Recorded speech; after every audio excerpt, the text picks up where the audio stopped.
Veamos acá en este mapa las isoyetas anuales en Argentina. En este caso, lo que tenemos es el promedio de precipitación anual de 1981 a 2010. Esto se considera un periodo de 30 años que nos puede determinar bien cómo es la variación de la precipitación en nuestro país. Primer característica que uno ve acá, estas serían las isoyetas, cada una de estas líneas, pero en este sector que uno ve del país hay mucha, digamos, está sombreado con gris por falta de información.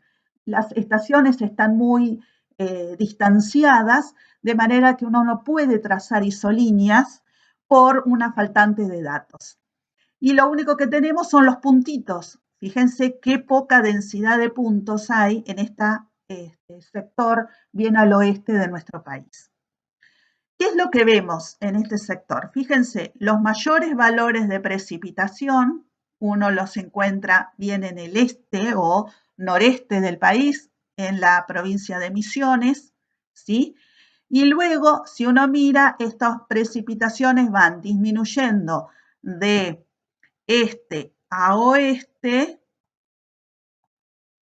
y de norte a sur en el sector centro-norte del país.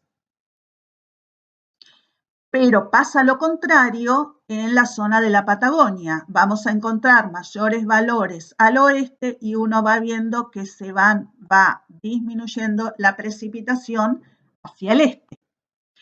¿Sí? De manera que encontramos dos comportamientos distintos en cuanto a la cantidad de las precipitaciones.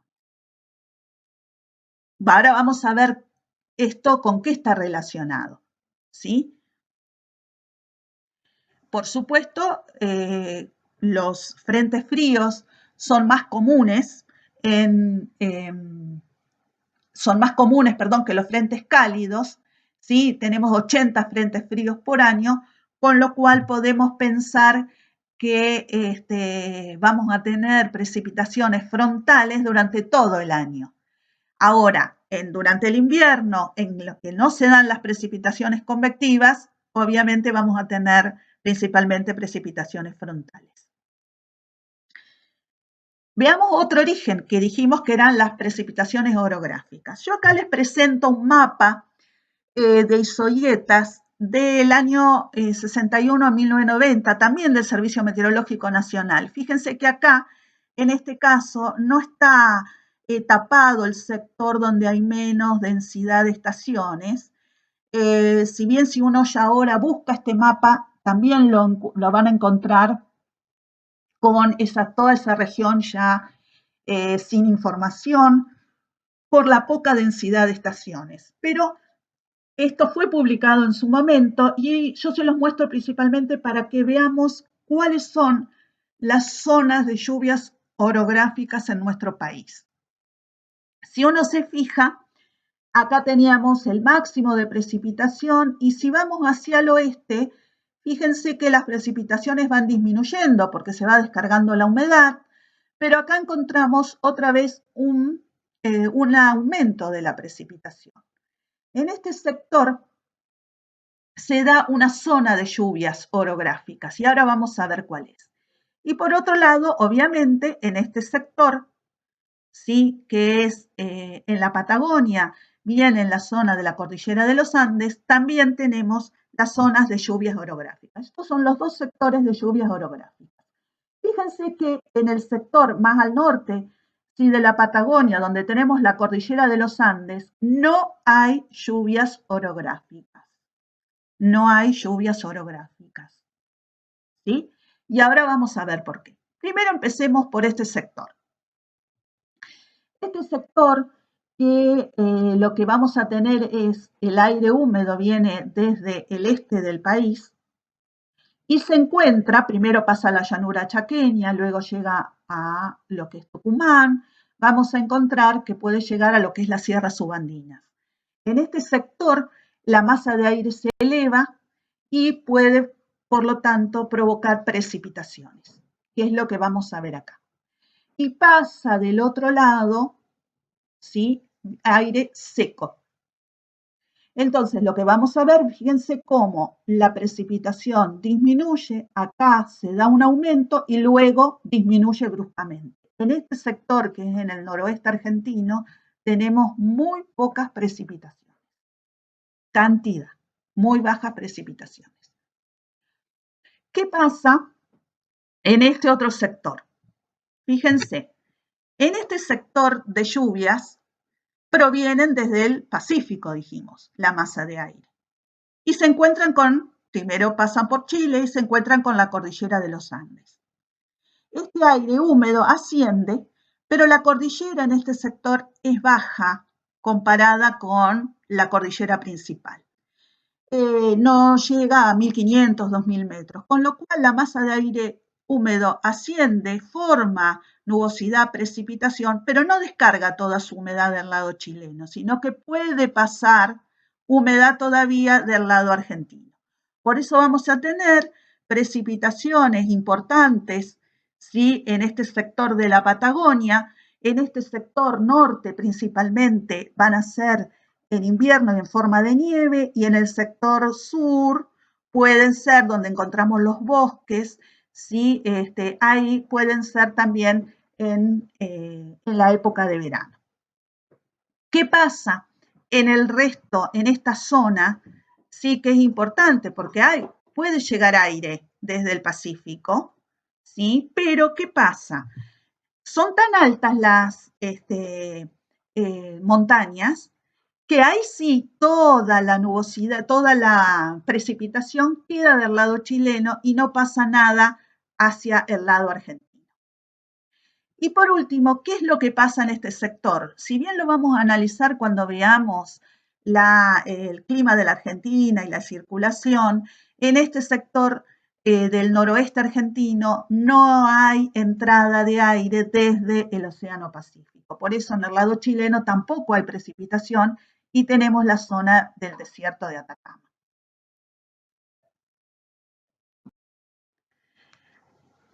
¿Cuál es el origen en el resto? Que un poco yo se los dije antes. Vamos a tener principalmente lluvias convectivas en verano, vamos a tener lluvias frontales en todo el territorio y se van a destacar mucho más en invierno.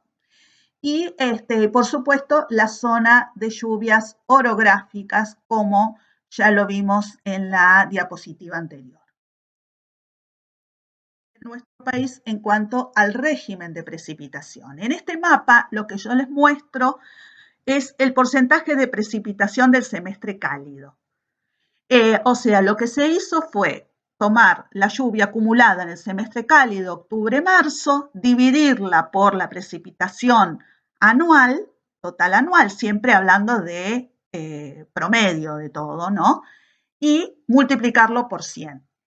Cuando vemos la isolínea del 80, ¿qué quiere decir? El 80% de las precipitaciones anuales ocurren entre octubre y marzo. ¿Cómo podemos identificar los distintos regímenes? ¿Cómo sabemos si este es monzónico, si este es mediterráneo, si este es isohigro? ¿Sí? No hay un criterio fijo y ustedes van a ver, por ejemplo, en alguna bibliografía, que el régimen semimonzónico, por ejemplo, directamente no existe dentro de la clasificación en algunas bibliografías, sino que directamente pasan del monzónico al isohigro. Para nosotros es importante porque justamente nos caracteriza a nuestra región. ¿Y qué hicimos? Tomamos algún criterio para poder dividir las regiones y de identificar cuáles son las que corresponden a cada uno de los regímenes. Entonces dijimos, bueno, entre 100% y 75%, que sería esta isolínea, yo la hice aproximadamente, del 75%, vamos a considerar que toda esta región comprendida, ¿sí?, con valores mayores al 75%, corresponde a ¿qué régimen? Al régimen monzónico. Acá yo les presento un ejemplo del régimen monzónico, que es la Quiaca. Es un régimen bien es una estación bien extrema, en el extremo norte del país, y fíjense que muestra bien la característica del régimen monzónico. Tenemos precipitaciones en enero, febrero, marzo, algo en octubre, noviembre y diciembre, y prácticamente cero en el resto del año. ¿Sí? Es una estación bien característica del régimen monzónico. ¿Cómo pasamos ahora? ¿Cómo definimos al régimen semimonzónico? Entonces dijimos, bueno, entre 75 y 55% lo consideramos régimen semimonzónico. Quiere decir que ya empieza a ser importante la precipitación en el semestre frío. Entonces, no la supera la del cálido, pero es importante. Acá yo les muestro, por ejemplo, un ejemplo que es Rosario, donde fíjense que tenemos las mayores precipitaciones febrero-marzo y luego muy pocas precipitaciones, pero no es tanta la diferencia entre cómo es en un régimen monzónico. Tenemos precipitaciones en el semestre frío. Este es el caso de Rosario. ¿Qué seguimos ahora viendo? Bien, ahora lo que les muestro es un régimen isohígro. En este caso es el caso de Posadas. Fíjense que nos quedó confinado acá, a este sector muy, muy chiquito de nuestro país, ¿sí? Y en este caso tengo el régimen isohígro en la localidad de Posadas. Fíjense, prácticamente no hay diferencia si uno toma semestre frío y semestre cálido. Pero tenemos otro sector también de régimen isohígro, que es acá en el sur de nuestro país. Por ejemplo, en este caso les muestro Río Gallegos. Río Gallegos no hay diferencia entre el semestre frío y el semestre cálido. En este sector están sometidos durante todo el año a masas de aire que pueden llegar desde el océano, ¿sí? Pero fíjense la diferencia en la cantidad, ¿sí? O sea, el régimen es el mismo, pero la cantidad anual de precipitaciones es muy distinta. Por lo tanto, el régimen no habla de la cantidad, no me interesa la cantidad, me interesa ver cómo se distribuye a lo largo del año.